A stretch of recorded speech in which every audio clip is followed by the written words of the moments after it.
Hey everybody, just going to take a quick break from the show to tell you a little bit about Shutterfly. If you're like us, you take a lot of pictures because you have a camera right in your hand all the time. How would you not take a lot of pictures? And we're taking all these pictures, more than we've ever taken in the history of the world. What are you going to do with them all? That's the thing. You used to get a solid picture, and then you'd look through them, and you could enjoy them. Now they're like back on your camera roll. You can't even find them. You don't want that. That's why the cool thing you need to do, and what I did, and I think it's pretty cool, is create a Shutterfly photo book. Oh. What I did, and you're going to enjoy this, Jimmy, because I haven't showed this to you yet, but took all of our pictures from being on tour this year. Oh. All live show pictures, us backstage, us on stage, doing all that stuff, and like some of the venues and things, and made a little photo book out of that. Also, they have free 24-hour designer service as well. With their 24-hour designer service, a professional designer is going to lay out the book for you for free in just a day. Make something that means something with Shutterfly. Enjoy 40% off orders over $29 with promo code SMALLTOWN. See site for promotional details. And now back to the show. Hey everybody, just going to take a quick break from the show and tell you about Noom. Has Noom helped you? I believe it has. Oh, that's got an app. You can do tracking. It's terrific. It does. Noom builds personal plans that can meet individual needs. That's the thing. Takes into account any dietary restrictions, medical issues, other personal needs. That helps build a plan that works for you. And yes, so I know that you've had your own personalized program here that you've been working on. And it's weight loss This is weight loss results that last. They stick around because you get yourself into a lifestyle change. That's what matters. That's mainly it. You can't just say, I'm going to cut that out for a month and then go back. Do it. That's not what it is. So I'm glad it's helping you. That's great. And it really does. I like the psychology and biology-based approach here. Noom Weight uses psychology. That's why they say losing weight starts with your brain, but it also takes into account your unique biological factors, Jimmy. All of your multitude flora and fauna that goes on inside of you there. Sure, Stay focused on what's important to you with Noom's psychology and biology-based approach. Sign up for your trial today at Noom.com, Noom.com here, based on 3.5-year study of actively engaged Noom users with minimum starting BMI of 25. Individual results may vary. Visit our website for more information. In the depths of an Atlanta forest, a clash between activists and authorities ends in tragedy. I'm Matthew Scher, and on my new podcast, We Came to the Forest, we expose the hidden truths behind a shootout that left one activist dead and countless lives forever changed. Binge all episodes of We Came to the Forest ad-free on Wondery Plus. This week, we look at the town of Tonasket, Washington, where a jealous wife took matters into her own hands. Welcome to Small Town Murder.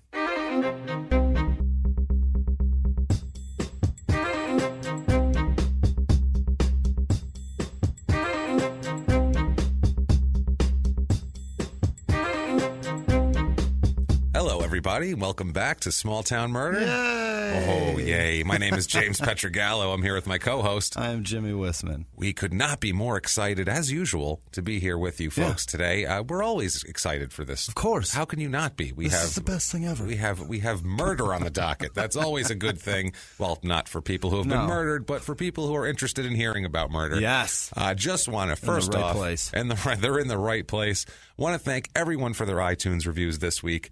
Thank you guys so much. You guys have come through so huge for us. Unbelievable. What a big week. It was amazing, and we can't thank you enough. It really, I can't describe to you how much that helps us business-wise. It just does. I know it takes 30 seconds, but it helps us, 30 hours worth of it's ridiculous. It really 30 is. seconds. It is. It's so ridiculous. So thank you so much. And if you haven't yet, got to remind you again, please get on iTunes and give us 5 stars. Say anything you want. Yeah. Anything. The sun is bright and hot. We're fine. Say James sounds tired today. Yes, because James is exhausted. James is in the middle of a comedy weekend. Yes, I'm in the middle of being at a club, and I was there till all hours of the night, and I have to go do more shows tonight after that. So it's I'm cooking, but it's okay. It's fine. I'm happy to be here. I'm pumped. So he still brought you murder. How sweet is that? We still have murder. He's working his ass off at the comedy club, and he still brings you murder. What a guy. I don't need sleep. Who needs sleep? You can probably hear it in my voice. Sleep when you're murdered. Yes, exactly, which will, I'm sure, happen eventually here. If we keep doing these podcasts, someone's going to kill us. But yes, the iTunes reviews are huge. Thank you so much. If the iTunes reviews are not enough for you, and you're such a helpful person, and you like us so much that you need to do more. Got to go above and beyond. You can do more. Yeah. You can go on patreon.com/crimeinsports. That's our other podcast, and make a donation there. All that money goes to us, and that would be extremely helpful. Like we said, we took all the ads off the front and stuff like that, so we'd rather be beholden to you guys, basically. So that would be wonderful if you guys could help us out there. If you want to make a one-time donation, you can go to PayPal. Our PayPal is crimeinsports@gmail.com. That's the one. So you can do that. So whatever you want to do. Either way, you can do that. If you don't want to do anything, if you're like, screw these guys. Not a fan of that. Sit back, listen to some murder, and that's fine. That's cool. And we hope you don't get murdered, even though you might deserve it for not helping us out at all. But that's fine. That's fine. It's cool. We're all right with that. Before we get started, just have to do our normal disclaimer. Yes, I know. I hate it. But we have to. We have to, because otherwise people don't. They don't get it. They don't read in the description that this is comedy, and they're just like, "Why are they making jokes?" Because it's a comedy podcast, and you should expect that. Or they take bullshit jabs at you. You're such a comedian. Fuck you. Yeah. All right, fuck you. So basically, this is a comedy podcast. The facts are real. The cases are real. The research, trust me, I haven't slept in days, is real. So it's nothing like that. But we make jokes. We never make jokes at the expense of the victims, at the expense of the victims' families. That's not what we're trying to do here. The jokes mainly come at the expense of small towns, because we're all from a small town and they all suck. They're all shit. They're all shit, and everybody can make fun of, come on, either that or a bumbling police force or a murderer who's an asshole and deserves to be made fun of. Absolutely. Either way, but it's all good. If that's fine with you, if you're into that and you're like, that sounds good, stick around. We're happy to have you on board. And if not, who we're talking to. Yes, you're the person. If not, if you think that true crime and comedy never ever belong together, then this isn't for you. No, and we thank you very much for giving us a shot, and we shake hands and smack you on the ass and say, have a good one. Been our pleasure. Have a good one. And yes, now that we've told everyone not to listen, let's get right into this, Jimmy. I'm what do you into say? It. Let's do this. We're headed to the town of Tonasket, Washington today. I will ask it. Ooh, the Northwest. Yeah. Don't ask it.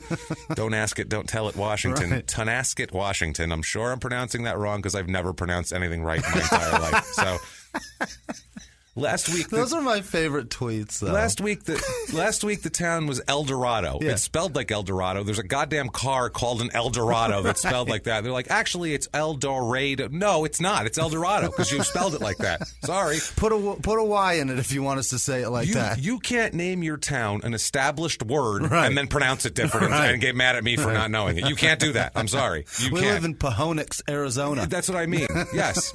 Australia, Melbourne is Melbourne, because that's what it fucking says. I'm sorry. Name it something else if you want it to be Melbourne. Then name it Melbourne. Don't fucking name it Melbourne. Sorry. Good God. The born identity isn't the born identity. It's fucking born. So sorry. Okay, now that we've got that out of the way, Tonasket, Washington. Let's do this. It is in the north central part of the state. It's right up by Canada, 20 miles from the Canadian border. All right. In the middle of nowhere. Middle of nowhere. It's 4 hours from Seattle, 4.5 hours to Tacoma. Where Bigfoot lives. This is where you would go looking for Bigfoot. And and you might find him. I'm not sure in this town.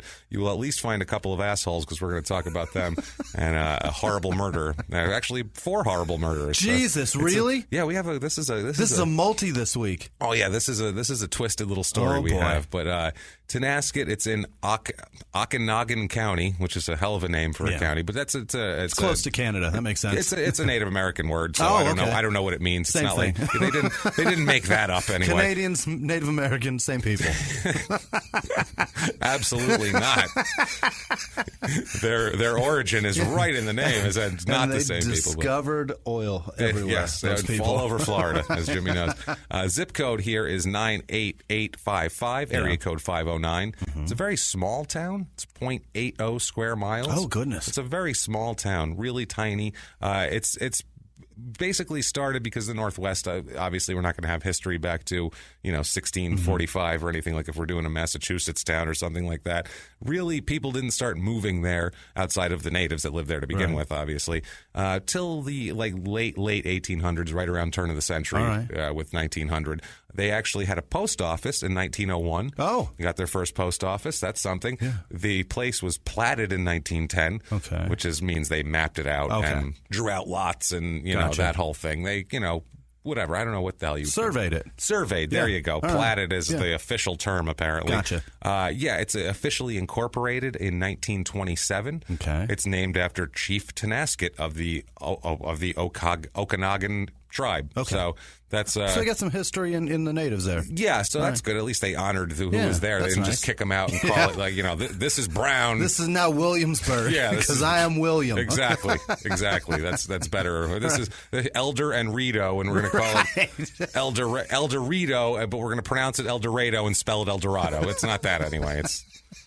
That's better. So. I love how pissed you get at that. Pronunciations are so fucking stupid. It drives me nuts. To stick to them, I get it. You're getting it right. But listen, I'm going to do my best, and that's all you're getting out of me. Well, I apologize if it's something where I'm like, I messed up on that one. But if it's spelled El Dorado, you don't get to call it a different name. You just don't get to make up your own pronunciation for it. Sorry, because that's not how it works. Awesome. Name your town El Dorado if you want to pronounce it that way. Anyway, it was basically it's a hub of agricultural.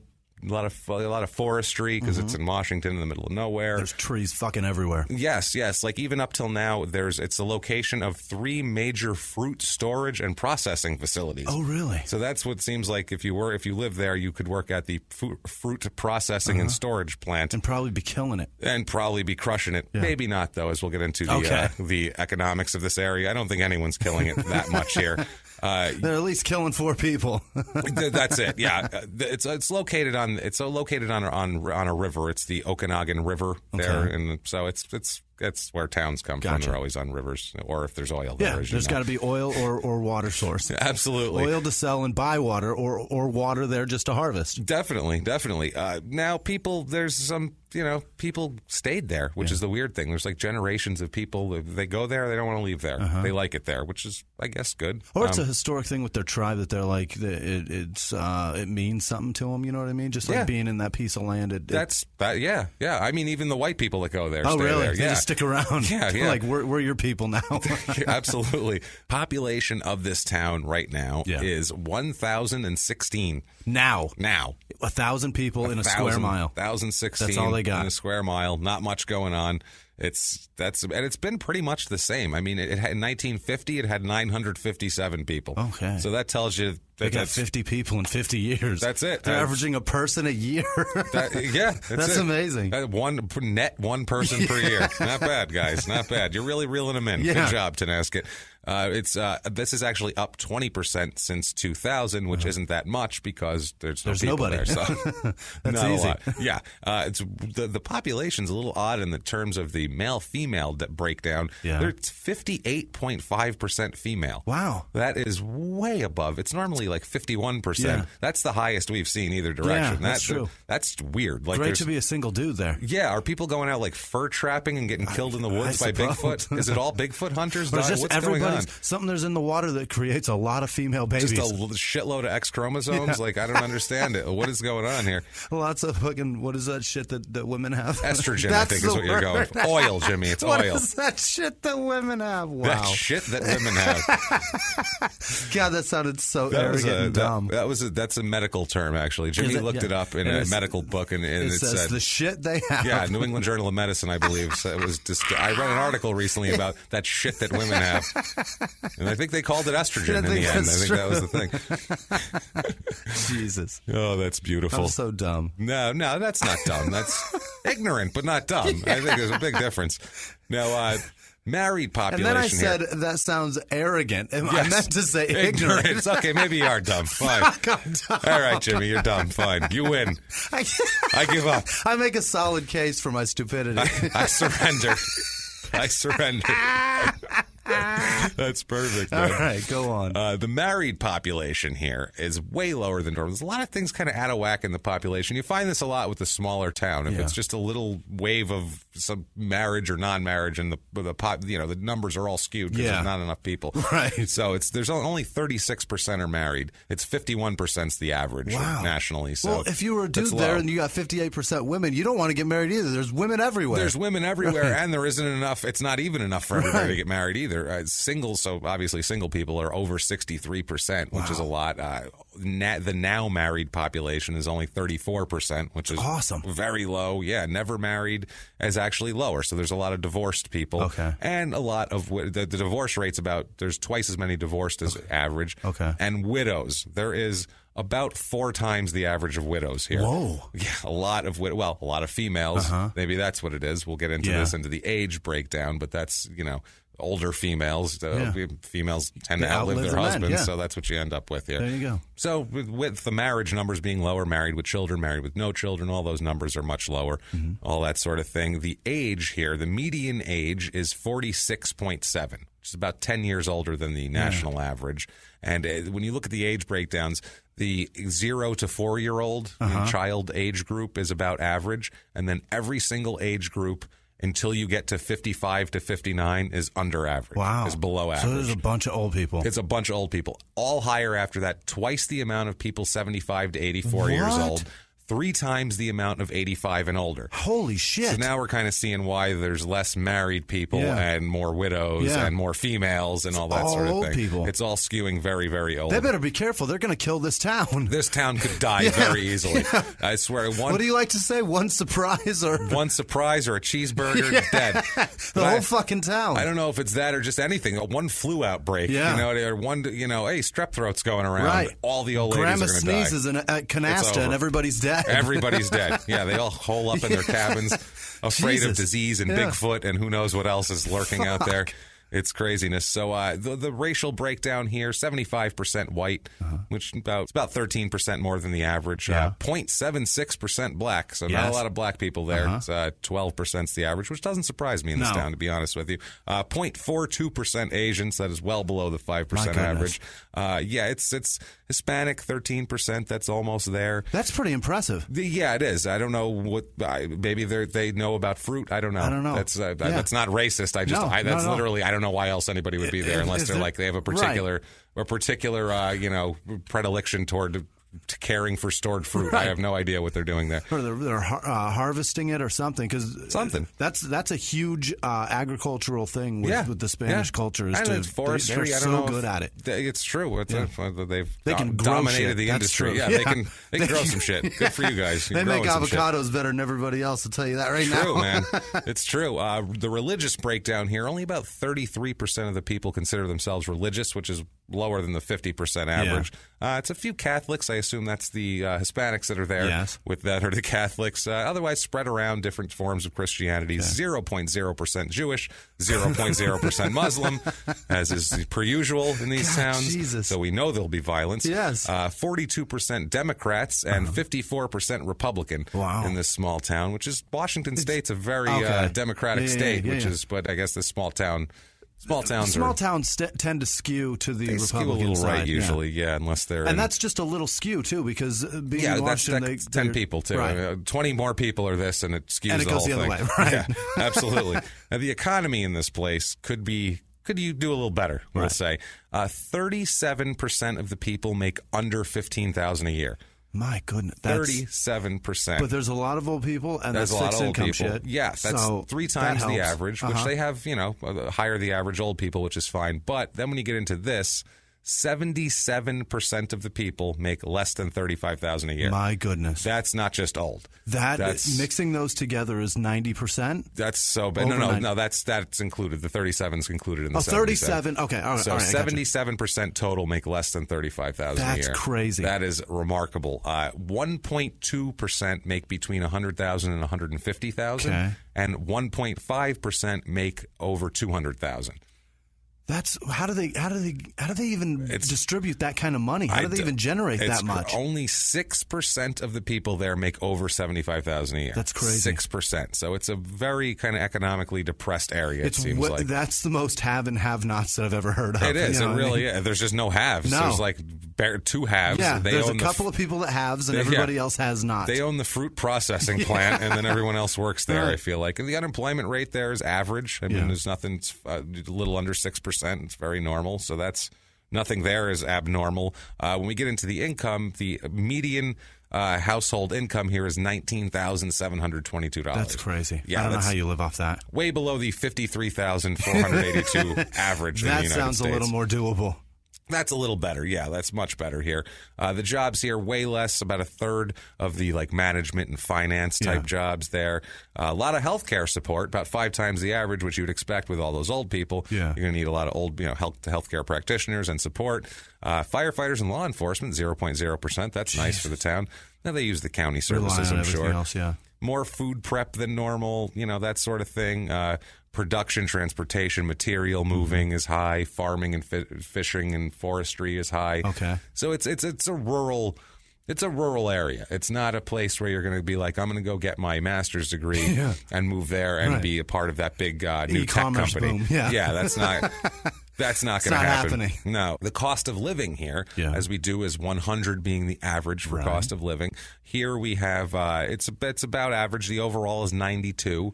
Wow. Which healthcare is more expensive there, I assume, just because with no money, you're supposed to try to live average spending stuff. The housing is 64 out of 100, though, so the housing is low. Still not enough. It's still not low enough. I still don't see how people can make that sustainable every year. No, I don't either. I have no idea. The median home cost there is $119,721, which is well below the $185,000 average in the U.S., but it's still higher than you would be able to afford if you made $15,000 a year. So that's... You're renting. Yeah, that seems a little odd. And if you are renting, let's get going on the Tonasket, Washington Real Estate Report. Let's do this. If you are looking to rent, a 2-bedroom apartment there goes for an average of about $726. Which that's so steep. I was going to say it's $400 less than the average, or $300 less than the average, but it is still way too expensive. I feel like if you're making $15,000 a year minus taxes, you're taking home probably 10, 11. It's not great. And for $700 a month, you're spending almost your whole check on rent. That's it. Yeah, there's no way you. Well, you're foraging. Luckily, that's a 2-bedroom. You can get a roommate. There you go. Split the rent. So if you have a kid, no TV, no electricity. Yeah, if you have a kid, go fuck yourself. I don't know. You're all screwed, I guess. Better make that kid drop out and start working. Absolutely. So I found a 2-bedroom, 2-bath. It's a log cabin looking thing. Perfect. It's kind of neat in the woods. This is the type of place that you would see Bigfoot out the window. Right. It's $109,000. It's a decent price there, but it's a pretty small little cabin. $100,000. It is a 3-bedroom, 2-bath, 1,250 square foot apartment or home is $179,995. Wow, that's steep. That's steep. I feel like that one was. I think it was close to town. Yeah. It was a thing. It was like right in kind of the center. There's some granite in that house, though. There has to be. There's some bells and whistles you don't need. Yeah, somebody really spruced it up a little bit. That one was for sale by owner too, so they might be pricing it a little high. Yeah, that asshole thinks their house is worth a lot. Yeah, if you just want to get a tent, pitch a tent, and get some land here, you can get 4.2 acres of land for $75,000. That's excellent. Which isn't bad. That's great. It's forest land and up there, and it's wet and soggy, but if I live in Seattle, though, I'm buying that and going and building a cabin. That's a vacation home. Things to do in Tonasket, in case you're looking for things to do. Founders Day weekend. Ooh, it's coming up. First weekend after Memorial Day. Yeah. So if you're listening to this on Thursday, it comes out. 2 days later, you better get your ass up there. The Founders Day. The highlights of the weekend activities are the Founders Day parade. Goes down Whitcomb Avenue. Ooh, there's old-fashioned barbecue and kids games, a Tonasket Freedom 5K run, a 3.1K community fun run, a craft fair, and numerous other activities. And also what goes on there is the Founders Day Rodeo. Now I'm in. Boy, yeah, it's I love a rodeo. Includes bull riding, bucking broncos, barrel racing, and team roping. That's a rodeo. Team roping. You need a team for that shit? Sometimes you got 2 people that chase down the calf or the sheep I've or seen whatever. That, I guess. Yeah, that's fun. What's one cow? If you can't get them on your own, tough shit. You're an asshole. That's it. Here's the other thing. It's a parade. How long could that parade be? This could only take you a half an hour to do all that shit. With nobody there, this could be great. That's why they have barbecue. Yeah. They'll just hang out and old-fashioned, mill about. whatever the fuck that means. Old-fashioned barbecue. I have no idea. I barbecue all the time. Am I old-fashioned barbecuing or am I new-fashioned barbecuing? You can just, whatever you're barbecuing, just say, doing it old-fashioned. People will be like, oh, they'll be impressed by it. Meat on fire. That's old-fashioned. We'll be impressed by it. Now, let's get into the crime, which is our area of interest here. The property crime, burglary, robbery, theft, is way higher than the average. Really? It's almost double. Really? Almost double the national average. So these 1,000 old people who aren't making that much money will steal the shit out of your shit. So watch out for that. It's old people that earned to steal. That's what it is. They're like, I've been here too long. I can steal now. You go over Grandma's house. She says, give Granny a hug, and you give her a hug, and she takes the wallet out of your back pocket. Unbelievable, man. Scary. So violent crime, murder, rape, robbery, assault is right about average, slightly lower. Yeah. So you're likely to get robbed, but that's about it. That's all you have going on. You probably aren't going to get murdered or killed, or you're as likely as anywhere else. Speaking of murder, let's get into murder. I just pictured my grandma stealing from me. I did too. I pictured my grandmother too. She's like 4'10" with an Italian accent. My Jimmy, come here, and then she'll steal my wallet. It would be perfect. I could see that going on. My grandma's horribly German and mean.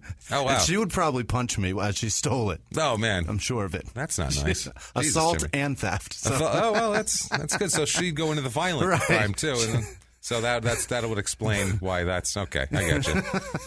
So half the old people rob you, half of them hit you on the head first. That's how it works. Let's get into some murder. Jesus. What do you say here? Let's talk about a woman named Lacey Hurst Pavick. Okay. She's born in 1976. Yeah. She is this woman. Is Hurst a middle name, or is that a fucking hyphenated name? That's a hyphenated. Yeah, Pavick is her married name. She's married to a man named Danny Pavick. They're both 1976. She's born. He's born about the same time. They're about the same age. Yeah. We're in 2008. We're going to catch up with these two. Okay. So they are 32 years old, 33 years old, this couple. I think Danny's actually a couple years older. It's hard to find a lot of information on Danny. He kind of receded into the woodwork in the middle of this whole thing, and we'll talk about it here. Like the Homer Simpson meme, he's just kind of going back into the bush. Yeah, it's very difficult to explain here, but Lacey is the main person we're going to talk about. Okay. Lacey, his wife. When you look at a picture of her, and this isn't a sexist thing or misogynist thing because this goes for either sex, you see a lot of crazy in her face when you look at her. I love crazy when you can see it on the surface. Yeah, you're like, oh my. Like, we've done like the Hawkins, Texas guys like that, where you're like, ooh, that's not right. This is another one where you're like, there's something wrong with her. Like, it looks like she just got mad one night and just grabbed her hair and cut it all off. Like, she looks like one of those people. Like, she's got like a home haircut without the Flowbee, just like a mental problems. Yeah. And I'm not saying that about her looks. I'm just saying, like, it looks like she is disturbed a little bit. Not that she's unattractive or whatever. I'm not looking at it like that, but she's just disturbed looking, which makes her unattractive, quite frankly.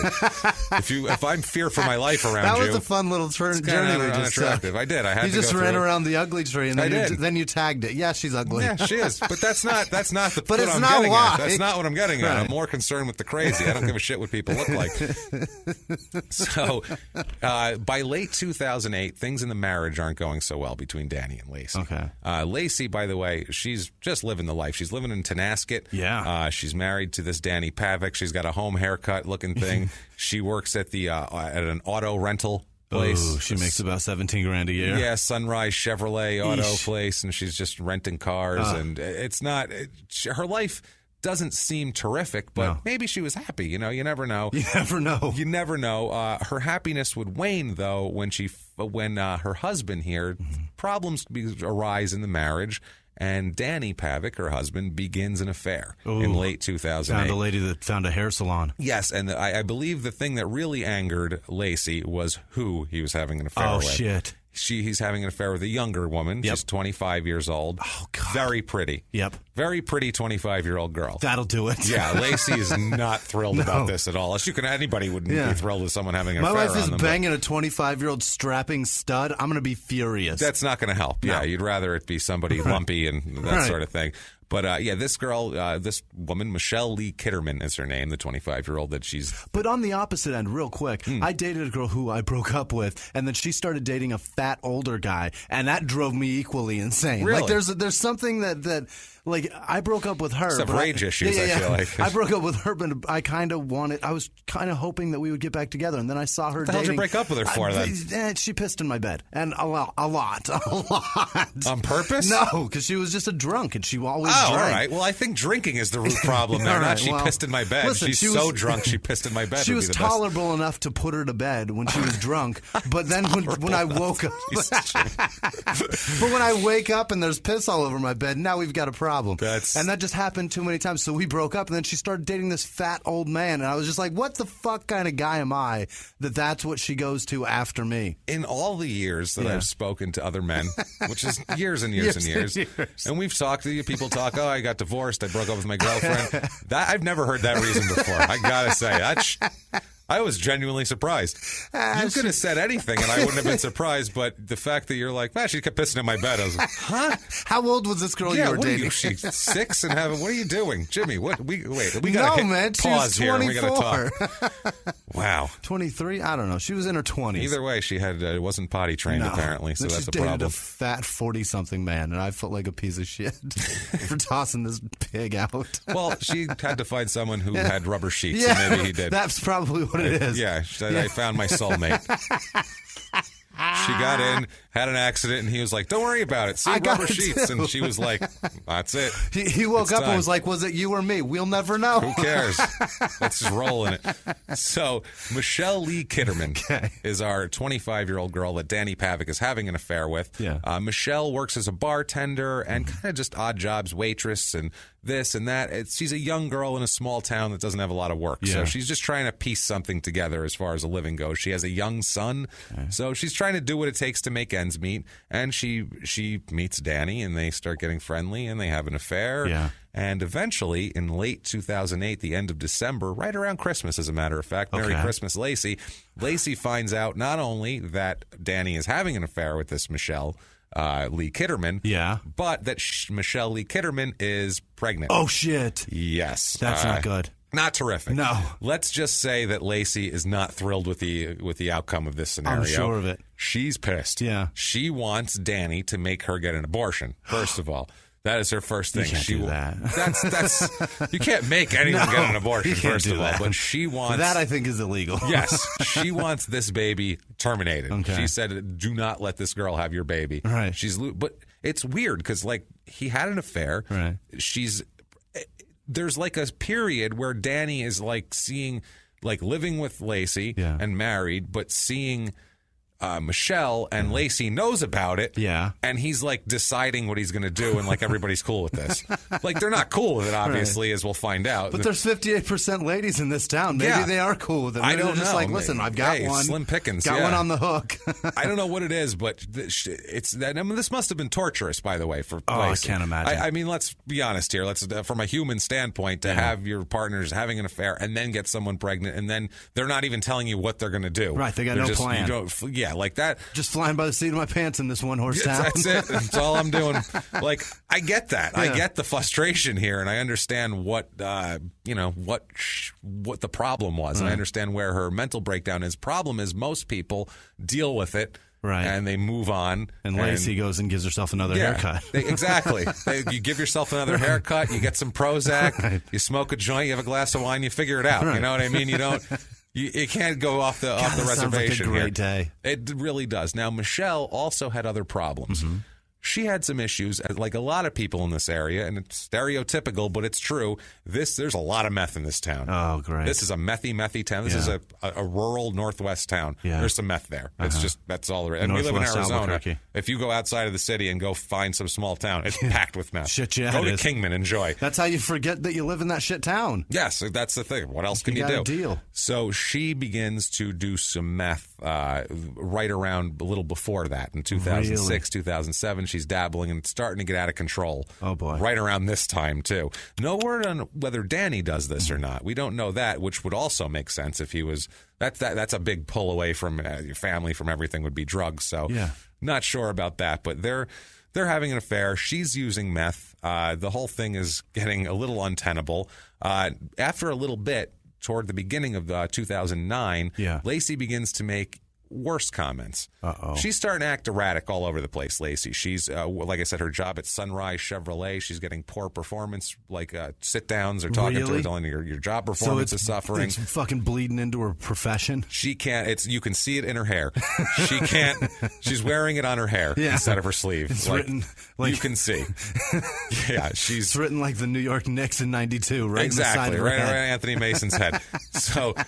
Lacey begins to make comments to basically anyone that'll listen at this point, including Danny, including her friends, that she'd like to see Michelle and this baby dead at this point.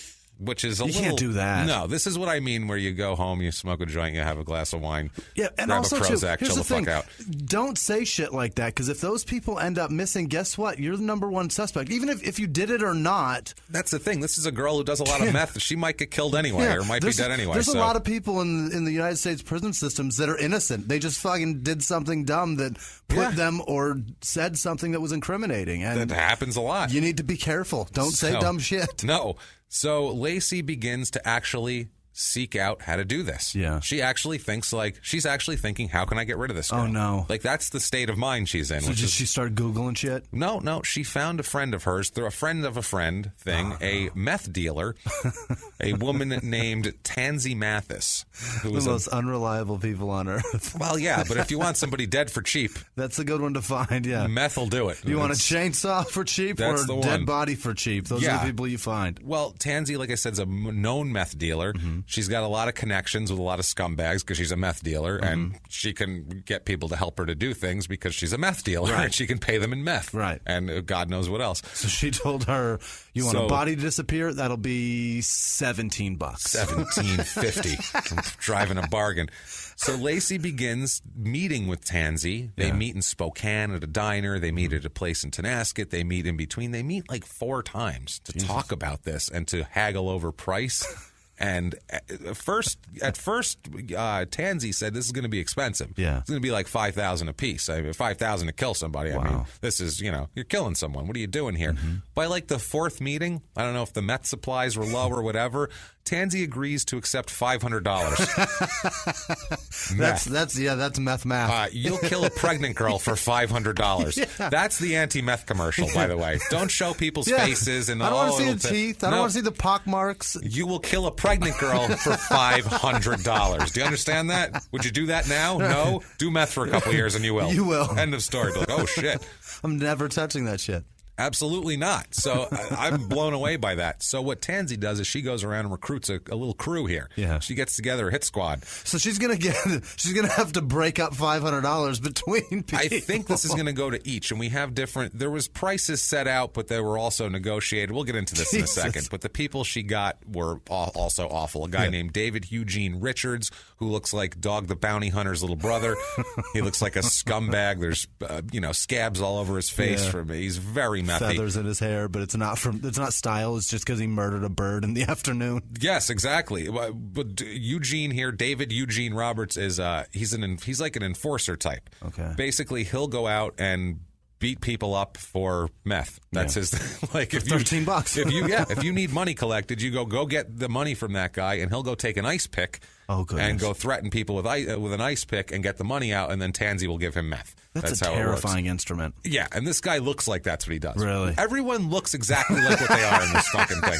That's the thing. That's right out of Central Casting, just perfect. I've never seen another story where everybody looks exactly like they would look in your head, just in Central. She looks crazy. It looks like she cut her own hair.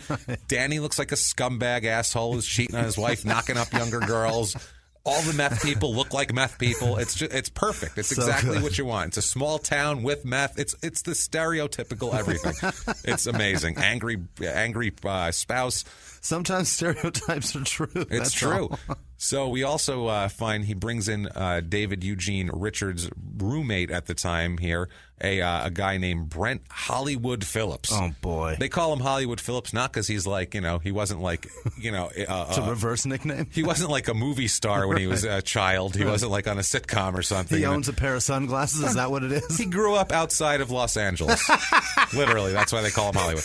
And he moved up there, and they were like, "Where are you from?" Hollywood. Yeah. All right, then. Okay. Where are you from? Anaheim. All right, we're going to call you Hollywood. Let's say Riverside. Let's not give this guy he's not fucking Orange County. Riverside. He's from Riverside. I'm sorry. The closest he's getting to LA is Riverside here.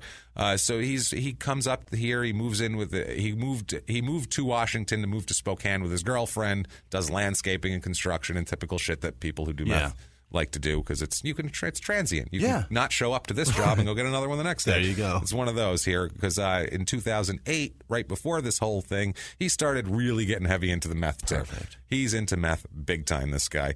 So now we have our little murder crew, our four-person there it is. Four-person cabal here. Now, Phillips, the old Hollywood at the time this is going on, he's living in David Richards' home. Okay, David Richards is providing Hollywood with housing and meth in exchange for Phillips to go out and be his, quote, tax man. Oh, boy. Which he would send Hollywood out to go get him money. Right. First, he was the collector. Now he's got his own collector. Right. He's got his own person he can pay in meth to go. Contractor subcontracting. Somebody. Yeah, it's incredible. So what they do here is they start to make plans.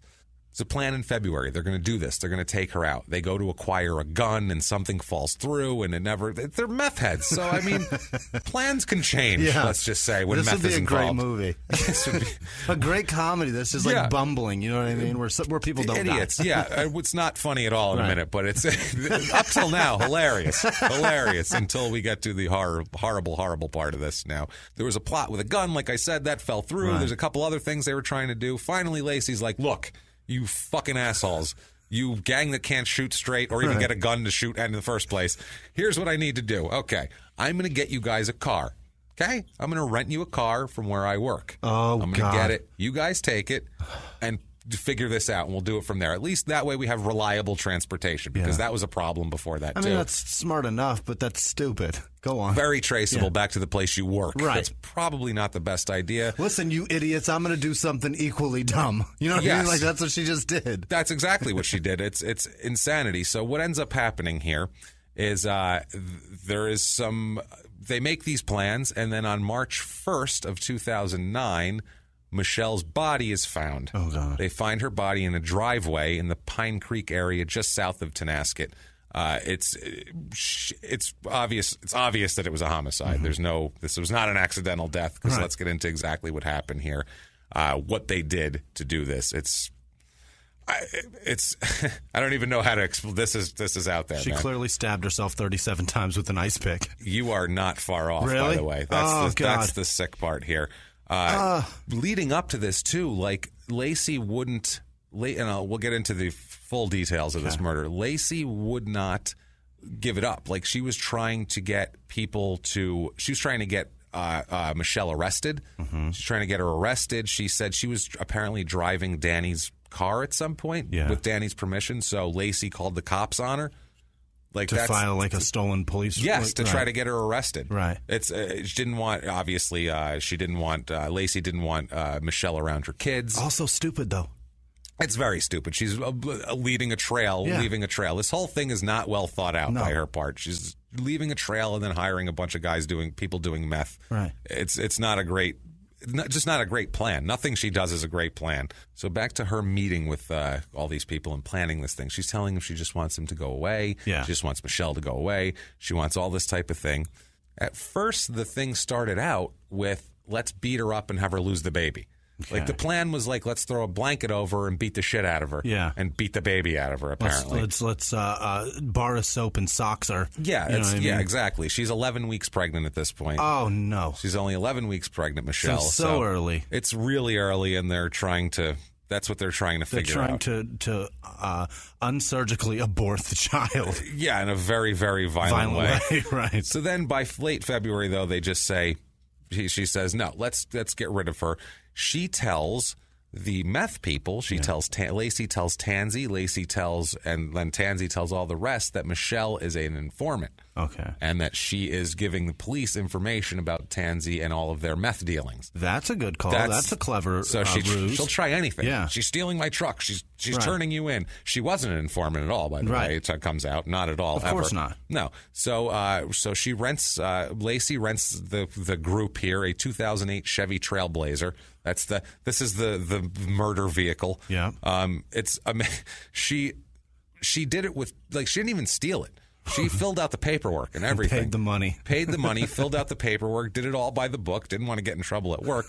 Arrested, fine, but, got to keep this job. Yeah. So originally we go out and it's Hollywood, old Hollywood Phillips and Tansy Mathis. Yep. They get in the car first. They're gonna get Richards later. They're gonna get David Richards later. Okay. But at first they go out, they drive around, they go near Michelle's house.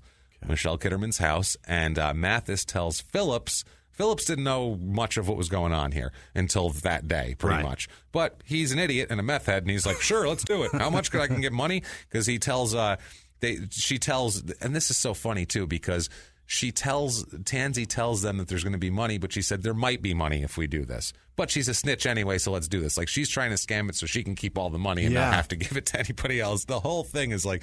It's insane.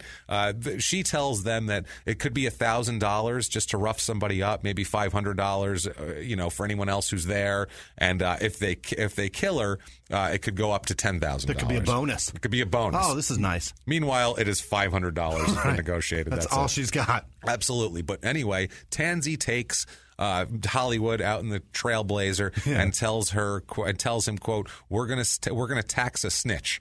That's the verbiage that's used here. Okay. They go to Michelle's house. Yeah. Michelle knows them because she does meth. They're meth dealers. Right. Hey, it's a small town. Hey, small town just got smaller. I assume in a small town, if you do meth, you probably know all the meth dealers and vice versa. Probably a pretty good assumption at minimum. Absolutely. So now we have Phillips, Hollywood. Mm-hmm. I love calling him Hollywood. So fun, isn't it? Nowhere from Riverside. It's like a reverse nickname. It's just such bullshit. It is. What's up there, Curly? Yeah. It's like one of those. So it's like it's just like a condescending nickname. It is, completely. Somebody fucked up, so you call him something goofy, and you just always call him that, and they hate it so much, but he's actually embracing it. Fucking dicks.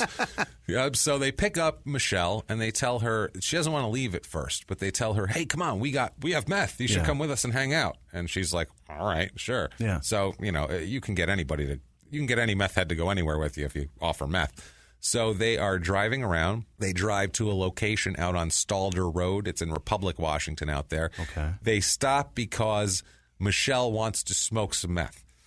She wants to go out and... got to get my mind right to rough somebody up. Yeah, she's got to... No. This is Michelle that wants to go out. 11-week pregnant Michelle wants to stop and blaze up real quick. So they picked her up and they have her in the car with them? Yeah, I just missed under that. the promise of drugs. Okay, gotcha. They said, look, come with us and, we have some meth and we're going to go party and we're going to go do a couple things and we're going to be doing meth the whole time. So she was like, awesome, let's do this. Yeah, let's go. That sounds great. I'm pregnant. Let's do it.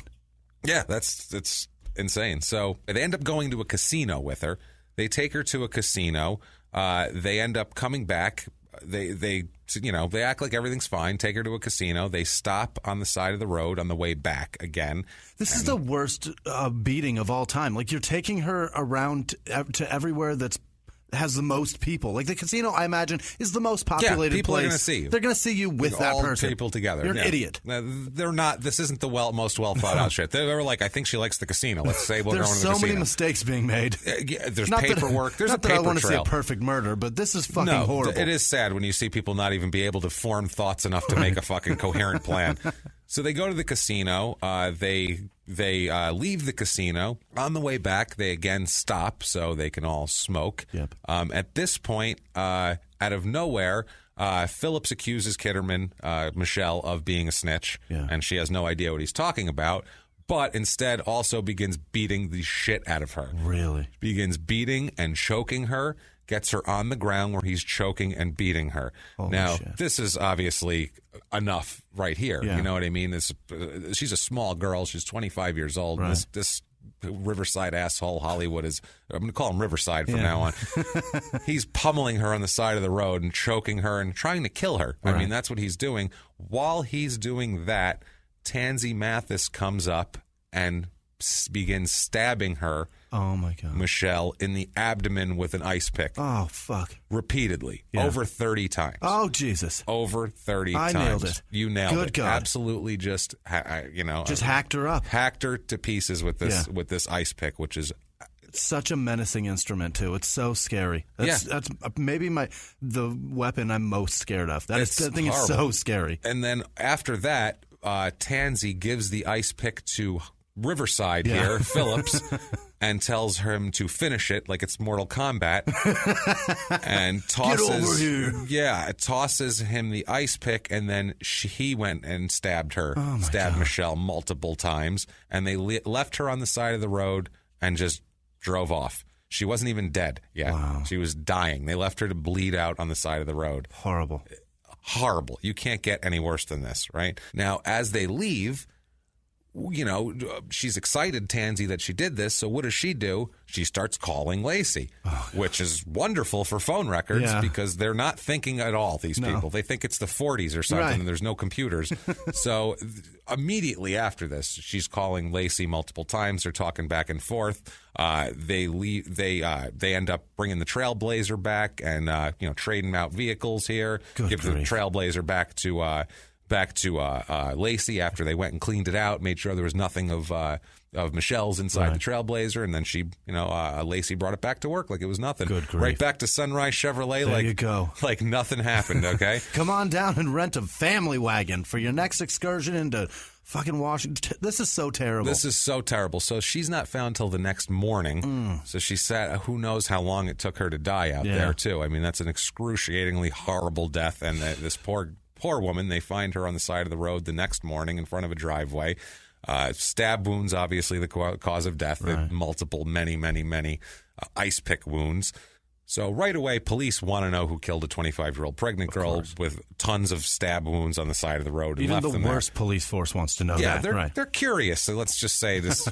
For the least. They're on the hunt. They're looking. Right. So the investigation immediately leads to Tansy Mathis and Brett Phillips. Like it's because they were seen with her and everything else. They were the last people to know her. She hangs out with them. They showed up at her house. Right.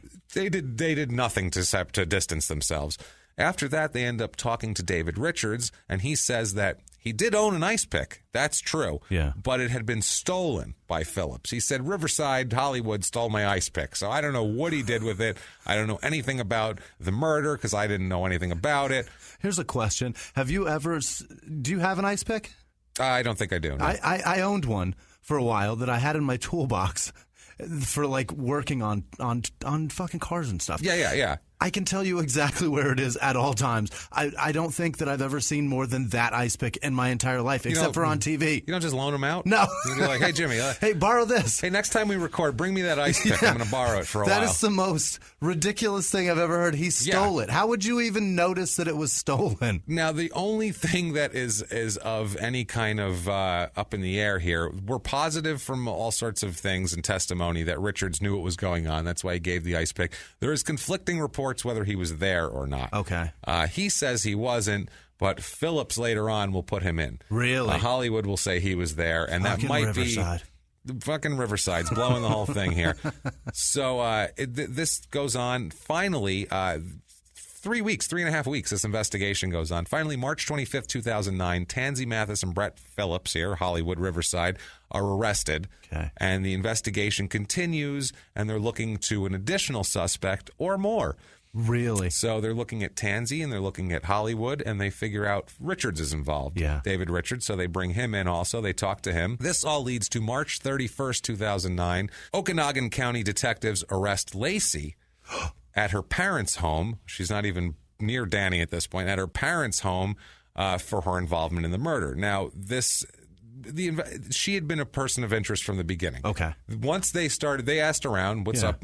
Someone dies, you try to figure out what their deal is. She's pregnant. Who's the father? Oh, it's Danny. Oh, he's married. Let's and look at why her. is that bitch boom, boom, moving boom. away? Why'd she rent a car? Right. Who are these people? Right. Why were they seen with her? Exactly. Blah, blah, blah. It's this very isn't so simple. hard. No. Two assholes in a recording studio can figure this shit out. And especially in a small town. Right. This isn't like a big city where you can be a little more anonymous. Right. Everybody sees you and knows you. There's not that many people, and most of the people there are 80. So Exactly. If the young people, everyone notices They're a little them more probably. frail. They can't necessarily puncture skin even with an ice pick. Yeah. So she was a person of interest through this whole thing. They take her in, they question her. She really doesn't give up anything at all. They still book her on first-degree murder and then manslaughter charges. So she is, that's a murder for hire. You don't get any more cold-blooded than that. They got you. And finally at that point, they also, after they talk to her and after this whole thing, they decide, what the hell, let's issue an arrest warrant for first-degree murder for old David Eugene Richards, too. Shit. Let's get Ice Pick Boy in here. This whole case, the county sheriff, Frank Rogers, said, quote, none of this makes any sense to us. She was angry over the affair. It just keeps going. Every time you turn a corner, there's something new in this case. It's like, we find this one. Oh, more meth heads. Right. Oh, an ice pick. And now it's an ex-wife. Right. This is some soap opera shit. So Phillips pleads guilty to premeditated murder in the first degree, manslaughter of a quick child. I don't know what that is. Okay. I guess under a certain amount of gestation, I don't know, in the first degree, kidnapping in the first degree, and tampering with physical evidence. And he pled guilty to all of that. He pleads guilty and agrees to testify against the others. In exchange for what? In exchange for, we'll find out what he gets for this, but it's not a real good deal for him, let's just say. Okay. I was going to say, because you plead guilty to that. I have no sympathy for this asshole. You plead guilty to that. Generally, it's like life because you want to get death off the table. You know what I mean? No. There's no sentencing deal on the table. All right, he's upset about the sentence he gets. Really? We'll get into it here. April of 2010, the next year, they try Mathis and Richards together. And Phillips testifies. So Hollywood Riverside is testifying against David Richards and Tansy Mathis. Really? That's his deal. Yeah. Mathis is convicted, found guilty.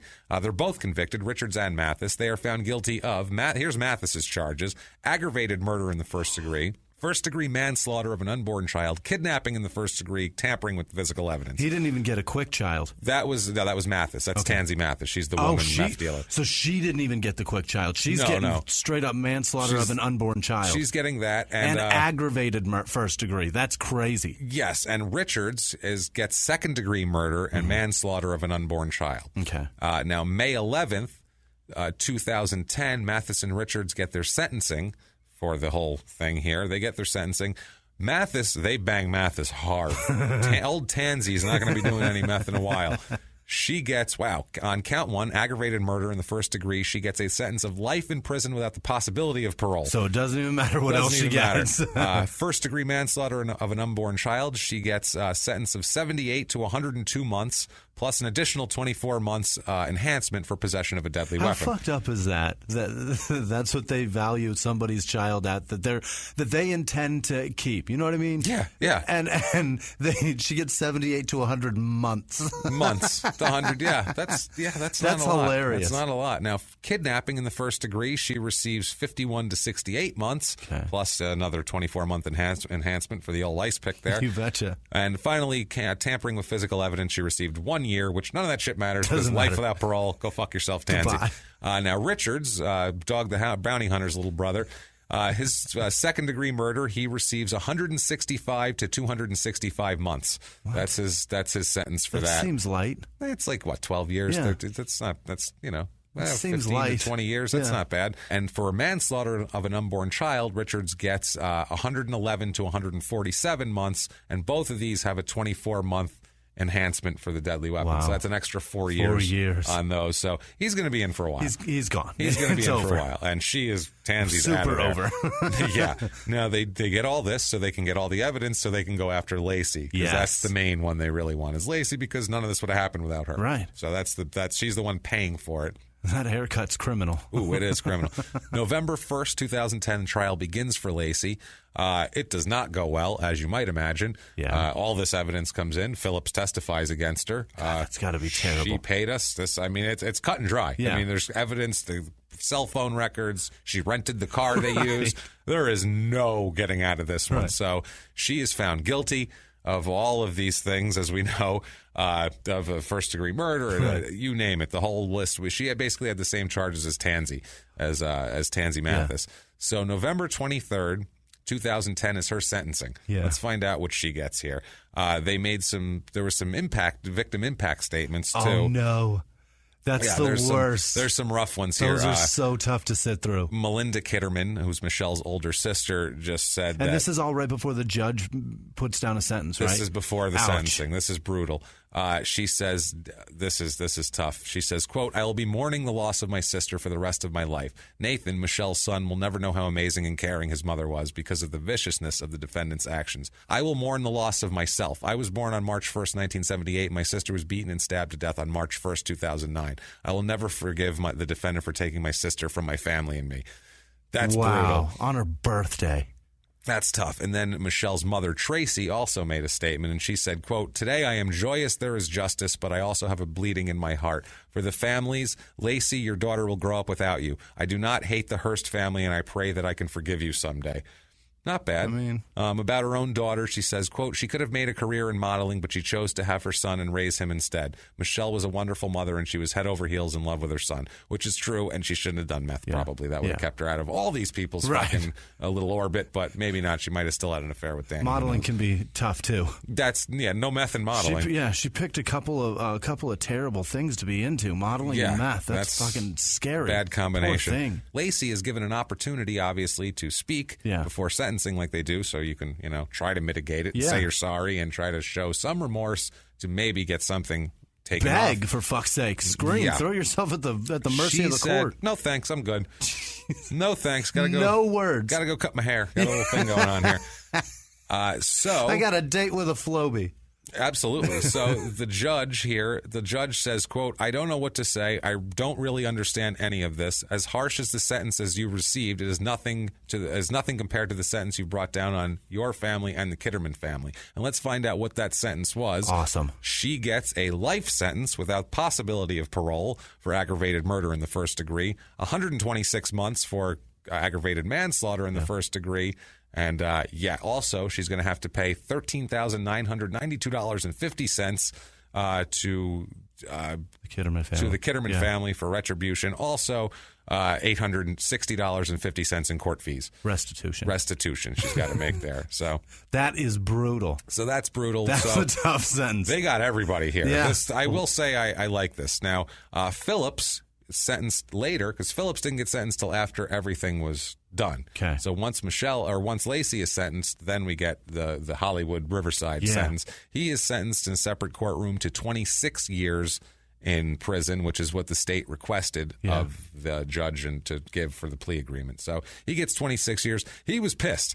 He was like, they had a whole thing. He should be thrilled. He threw an ice pick through a pregnant woman so many times. Yeah, but his lawyer was like, listen, he's the only one that's took any responsibility. And they're like, that's because we caught him. Right. Like, he did this to save, the judge said he did this to save himself, and that he saved himself life without parole. He didn't have a conscience and walked into a police station. No. They found him and were like, hey, by the way, we've already got you tied to this. Hey, you stabbed a pregnant girl a shitload of times. Remember you did that? Sorry, you're not getting off on that. So June 12th, 2012 is Lacey's appeal. Yeah. Now, because she appealed the conviction the day after it came down, so she was right on with the appeal. She claims prosecutorial misconduct and a breach of privacy in collecting some evidence against her. She argued that a prosecutor misstated the law during his closing argument, and because the attorney told them that it's not necessary to prove intent to convict Lacey, to prove her intent, because it's not. It's conspiracy. Right. It's conspiracy. The definition of goddamn conspiracy is one hand doesn't have to know what the other hand is doing as long as they're both benefiting. Right. So that's what it is. That's doesn't matter. That's how they've convicted mafia bosses forever. Exactly. And that's how we'll probably end up having Mike Pence as our president. So anyway. It all comes back home. The Washington Court of Appeals ruled that because Lacey was trying to accomplish the murder, proof wasn't needed. Doesn't matter. They said, quote, solely that she knew her actions would facilitate the crime of the murder. That's all they needed to know. Yeah. That's it. Also says she tries to complain that her employment records and car rental records were unlawfully seized without a warrant. But if the employer just gave them to the cops, then that's fine. They don't need a subpoena for that. No, if they broke in and took them from the guy out of his clutches, then you need a warrant. But if they walked in and said, hey, you got car rental records for this? And he said, yeah, that fucking crazy lady, yeah, I'm so mad she killed that. Here's the car records. That's fine. You can't do anything with that. So good. The appeals court basically said she did not provide any legal citations for her argument. She just said, you were mean to me, and that's not enough. And Yeah. She also tried. You guys tried really hard to put me in jail. That's not fair. Yes, and an unborn quick child. She tried to argue that. She tried to say that it's unconstitutionally vague, but the term is used to describe a fetus developed enough to move within the womb. Okay. That's what they use. It's an odd name for it, a quick child. That's weird. Super weird. But anyway, she her appeal is denied. Good. She can eat shit and go back there. January 30th, 2014, David Richards appeals. He argues that errors were made in the trial and the error denied him a fair trial. Blah, blah, blah, blah, blah. They said, court said, quote, we find no reversible or cumulative error and affirm the conviction. Good. Take a hike, you dog the bounty rat bastard. Hunter-looking asshole. So now they're all in prison. All their appeals are exhausted and they're stuck there. Yeah. And after all that, I normally would never do this, but you know what? This Lacey's an asshole, and I don't like her at all. On March 15th, 2017, her grandmother died. And I feel so bad for her grandmother. I feel so bad here. Lacey's grandmother, Mary Esther Sullivan, dies at 94. She lived to 94 years old. Yeah, and she got to learn of her granddaughter's terrible behavior. And they put Lacey as one of her surviving by. Really? Survived by this one, and Lacey on there. Yeah. She sounded so nice, too. It said, quote, Mary was a traditional wife and always provided visitors with homemade cookies or a slice of cake. She collected owl figurines, enjoyed finding bargains at yard sales, and learned to oil paint. Yeah, she sounds what a like sweet old lady. Sounds like a nice old lady. That sounds like who you'd want to be your grandma right there. That's terrific. Sounds like somebody you don't want to disappoint by murdering someone. And I only say that for that exact reason. I say that to say this is the environment she grew up in. Right. With this nice lady. This didn't have to happen. No. She could have got a goddamn divorce. Right. And figured it out. You and know what I mean? Let him go off and be with her and pay the child support. Or if you're going to kill someone, kill him. Right. He's the fucking one that made a commitment to you. This fucking woman doesn't even care or know about you. Kill the guy who said he'd stay with you and didn't. Jesus. Kill the right people if you're going to kill anyone, you fucking assholes. Jesus Christ. Fuck, that's awesome. Anyway, that is Tonasket, Washington, and Lacey and poor Michelle Lee Kitterman. What a tale. What a tale of mess, right? Disgusting. It's jealousy and drugs and Washington mold and all of the grossness involved. Bigfoot looking in the window while you jerk off. It's not good. I don't like it. So that is it right there. I'm happy that everyone got convicted. This is one of those cases where I'm like, everyone got convicted and everyone got harsh sentences. Got what they deserved. No one's getting out anytime soon. Good. I'm happy with the result of it anyway. And Danny's out there just fucking... I mean, he's off the hook and everything. Danny just disappears. Yeah. I mean, Danny, there is no talk of him. He's exactly the Homer Simpson in that meme or GIF. Do you pronounce it GIF? GIF. All right. I don't fucking know. I think people do it both ways. All right. Well, it's him just sinking back into the bush. That's all it is. That's exactly Goodbye. what it is. I gotta go. He takes their daughter, and you don't hear from Danny again. Let's find a hedge. Barely mentioned in the court documents. It's really crazy. It's crazy too, being that he's the reason all this fucking happened. Yeah, and he's just got off scot-free. Danny, if you listen to this, you're still a fucking scumbag. You're a dick, dude. Yeah, you got this girl killed. You should have made your goddamn mind up and figured it out because you got this poor lady You could have gotten in the middle of this and figured all this out. Yeah. Well, that's that. If you like that, please get on iTunes. Give us 5 stars. Doesn't matter. The sun is hot and bright. We're thrilled. It just helps us out on the business end. I will say this, too. During this, you have perked up quite a bit. We've gotten you so awake right now. Well, murder wakes me up. You know what I mean? I get into it. I'm in the groove. Sound great. I'm into it. Yeah, I'm feeling better now. I'm feeling better.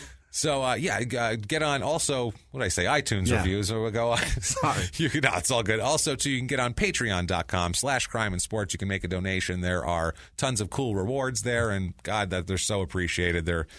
They really keep us going. They really do. If you had any idea behind the scenes, they really keep us going. So thank you guys so much for that. Everything else is a damn nightmare. Yes, you can make a one-time donation at PayPal. Our PayPal is crimeinsports at gmail.com. Right. You can do that. And we have some awesome people who have done that this week that Jimmy has right here for us. Some terrific people. Dale Black in Montana. I forgot to mention him last Ovando. week. Yeah, he sent us shirts from Ovando. They're so awesome. Thank you so much. I love them. It's so cool. Casey Yeats in Idaho, Miranda Smith. I want to say this is Ronald Johansson, RAGN H-I-L-D. Is that Ragnald or Ronald? You're asking the it's wrong guy. It's guy. got to be Ronald, right? I don't know. Ben Wrong Gale. I mispronounced El Dorado, so what the fuck do I know? Ben Gale, Deidre Eichstätt. It's so... I hate. I'm a real asshole. I try so hard. Deidre Eichstätt. James Cook upped his pledge. Lexi Nance donated, and now she has her boyfriend listening. That's nice. Thank you. Sarah B. Coley, Laura Steele, Louise Charlton. She also upped her donation. Ebony upped her donation. Wow. Charlotte Cutts, Carrie Carter in Arkansas, Allison Davis in Missouri, Frankie H. in the UK, and Jamie Street started a Twitter just to follow and tweeted us. That's so cool when you guys do Crime that. and Sports and Small Town Murder. Man, thank you guys so much for all your support and all your love. If you want to follow us on social media and talk to us, get a hold of us, we are at Small Town Pod on Facebook, which is facebook.com/smalltownpod, and we are at Murder Small on Twitter. You can do that and interact with us, and you want to give them your social media? At Whisman Sucks, WHISMAN Sucks on Twitter, Instagram, and Snapchat. And I am at Jimmy P is funny, and you can try to spell my last name, Pietragallo, or just cut and paste it. Don't be a hero. Do that. And, man, we're not going to stop. No. We're going to have more murder next week. Every week. More murder, more small towns. Till next week, guys. It's been our pleasure. Bye.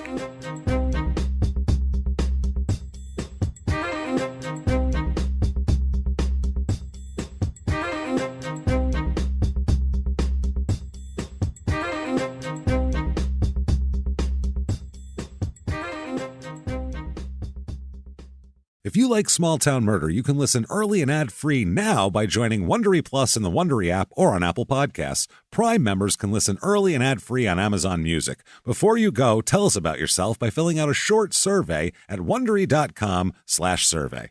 A few miles from the glass spires of Midtown Atlanta lies the South River Forest. In 2021 and 2022, the woods became a home to activists from all over the country who gathered to stop the nearby construction of a massive new police training facility, nicknamed Cop City.